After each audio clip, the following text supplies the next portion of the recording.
A mistake that turned into a really good idea. Oh my God, what an awesome question.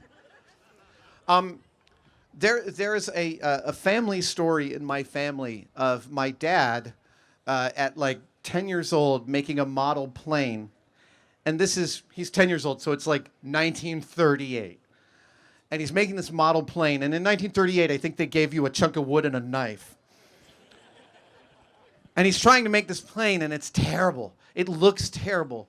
And his older brother comes and looks at it and says, "What are you making?" He says, "I'm trying to make this plane, but it just doesn't look like a plane. It looks like a boat, and it's killing me." And my uncle said, "Make it a boat." And this is a family apocryphal tale. It's probably a bald-faced lie, but I grew up with this idea that, like, yeah, it doesn't look like what you intended it to look like, so make something else out of it. I just had this yesterday afternoon in my shop.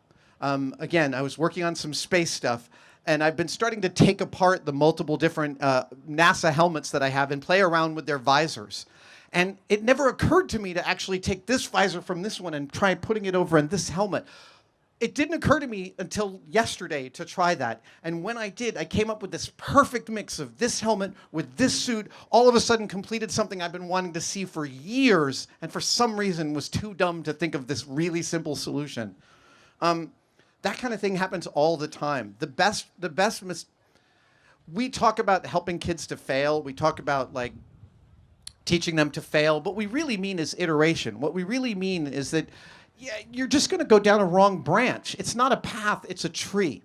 And even though you think you can see the point on the tree you're climbing towards, you're not going to end up there. You're going to end up over here.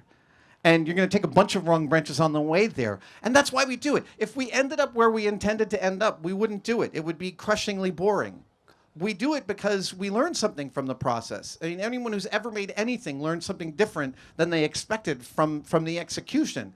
And every artist will tell you that not only does their work radically alter from conception to execution, but post-execution too, that work changes and teaches you different things over the years.